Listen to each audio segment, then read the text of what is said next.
जय श्री कृष्णा दोस्तों। आज हम बात करेंगे दानवीर कर्ण की। महाभारत में दानवीर कर्ण को कौन नहीं जानता।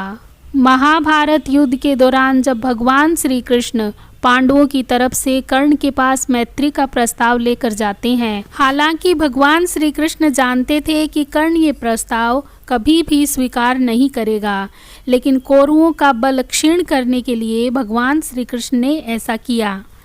तभी कर्ण ने भगवान श्री कृष्ण से पूछा, हे केशव, मेरा क्या दोष था?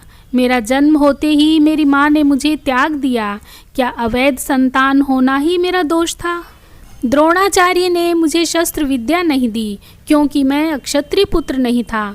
परशुराम ने मुझे विद्या तो दी, परंतु इस श्राप के साथ कि जिस वक्त मुझे इस विद्या की सर्वाधिक आवश्यकता होगी मुझे उसका विस्मरण होगा, क्योंकि उनके अनुसार मैं क्षत्रिय नहीं था। केवल संयोगवश एक गाय को मेरा बाण लगा और उसके स्वामी ने मुझे श्राप दिया, जबकि मेरा कोई दोष नहीं था। द्रौपदी स्वयंवर में भी मेरा अपमान किया गया। माता कुंती ने मुझे आखिर में मेरा जन्म रहस्य बताया भी तो अपने अन्य बेटों को बचाने के लिए। हे केशव, मुझे जो कुछ भी प्राप्त हुआ है दुर्योधन से ही हुआ है, तो अगर मैं उसकी तरफ से लड़ूं तो मैं गलत कहाँ हूँ? कृष्ण ने उत्तर दिया, कर्ण, मेरा जन्म कारागार में हुआ। जन्म से पहले ही मृत्यु मेरी प्रतीक्षा में घात लगाई थी। जिस रात मेरा जन्म हुआ उसी रात माता पिता से दूर किया गया। हे कुंती पुत्र, तुम्हारा बचपन खड्ग, रथ, घोड़े, धनुष और बाण के बीच उनकी ध्वनि सुनते बीता। मुझे ग्वाले की गौशाला मिली, गोबर मिला और खड़ा होकर चल भी नहीं पाया। उसके पहले ही कई प्राणघातक हमले झेलने पड़े। कोई सेना नहीं, कोई शिक्षा नहीं, लोगों से ताने ही मिले कि उनकी समस्याओं का कारण मैं हूँ। तुम्हारे गुरु जब तुम्हारे शौर्य की तारीफ कर रहे थे, मुझे उस उम्र में कोई शिक्षा भी नहीं मिली थी। जब मैं 16 वर्ष का हुआ तब कहीं जाकर ऋषि सांदीपन के गुरुकुल पहुँचा। तुम अपनी पसंद की कन्या से विवाह कर सके। जिस कन्या से मैंने प्रेम किया वो मुझे नहीं मिली और उनसे विवाह करने पड़े जिन्हें मेरी चाहत थी या जिनको मैंने राक्षसों से बचाया था।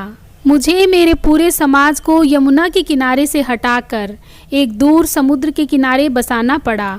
उन्हें जरासंध से बचाने के लिए रण से पलायन के कारण मुझे भीरू भी कहा गया। यदि दुर्योधन युद्ध जीतता है तो तुम्हें बहुत श्रेय मिलेगा। धर्मराज अगर जीतता है तो मुझे क्या मिलेगा? मुझे केवल युद्ध और युद्ध से निर्माण हुई समस्याओं के लिए दोष दिया जाएगा। एक बात स्मरण रहे कर्ण, हर किसी को जिंदगी चुनौतियां देती है। जिंदगी किसी के साथ भी न्याय नहीं करती। दुर्योधन ने न्याय का सामना किया है तो युधिष्ठिर ने भी अन्याय भुगता है, लेकिन सत्य धर्म क्या है यह तुम जानते हो। कोई बात नहीं, अगर कितना ही अपमान हो, जो हमारा अधिकार है वो हमें ना मिल पाए। महत्व इस बात का है कि तुम उस समय उस संकट का सामना कैसे करते हो। रोना धोना बंद करो कर्ण।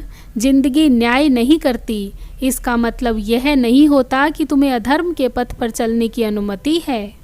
महारथी दानवीर कर्ण जानता था कि वह अधर्म के रास्ते पर है, लेकिन फिर भी उसने अपने मित्र दुर्योधन का साथ नहीं छोड़ा। वह जानता था उसकी मृत्यु निश्चित है और उसने भगवान श्री कृष्ण की संधि को ठुकरा दिया। उनके इन्हीं सिद्धांतों के कारण भगवान श्री कृष्ण उन्हें एक महान योद्धा मानते थे और उनका बहुत सम्मान करते थे। महाभारत की कहानी के बारे में तो आप सब जानते होंगे कि युद्ध से पहले श्री कृष्ण ने छल करके इंद्र की मदद लेकर कर्ण के कवच और कुंडल दान में ले लिए थे। लेकिन आज हम आपको इसके बाद की एक बात बताने जा रहे हैं, जिसके अनुसार भगवान श्री कृष्ण स्वयं भी कर्ण की परीक्षा लेने आए थे। जिस परीक्षा में कर्ण सफल हुए थे, तब श्री कृष्ण ने कर्ण से खुश होकर वरदान मांगने को कहा था। जब कर्ण मृत्यु शैया पर थे तब श्री कृष्ण उनके पास दानवीर होने की परीक्षा लेने के लिए आए। कर्ण ने श्री कृष्ण को कहा कि उसके पास देने के लिए कुछ भी नहीं है। ऐसे में श्री कृष्ण ने उनसे उनका सोने का दांत मांग लिया। कर्ण ने अपने पास पड़ा पत्थर उठाया और अपना दांत तोड़कर श्री कृष्ण को दे दिया। इससे दानवीर कर्ण ने एक बार फिर अपने दानवीर होने का प्रमाण दिया। यह सब देखकर भगवान श्री कृष्ण काफ़ी प्रभावित हुए और उन्होंने कर्ण से कहा कि वह उनसे वरदान मांगे।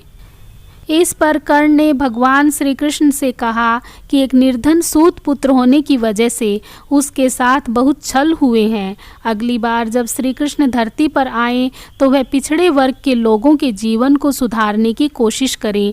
इसके साथ कर्ण ने और 2 वरदान मांगे। दूसरे वरदान के रूप में कर्ण ने यह मांगा कि अगले जन्म में श्री कृष्ण उन्हीं के राज्य में जन्म लें। तीसरे वरदान के रूप में उन्होंने श्री कृष्ण से कहा कि उनका अंतिम संस्कार ऐसे स्थान पर होना चाहिए जहाँ कोई पाप ना हो। उनकी इस इच्छा को सुनकर कृष्ण दुविधा में पड़ गए थे, क्योंकि पूरी पृथ्वी पर ऐसा कोई स्थान नहीं था जहाँ एक भी पाप ना हुआ हो। ऐसी कोई जगह ना होने के कारण भगवान श्री कृष्ण ने कर्ण का अंतिम संस्कार अपने ही हाथों किया। इस तरह दानवीर कर्ण मृत्यु के पश्चात साक्षात वैकुंठ धाम को प्राप्त हुए।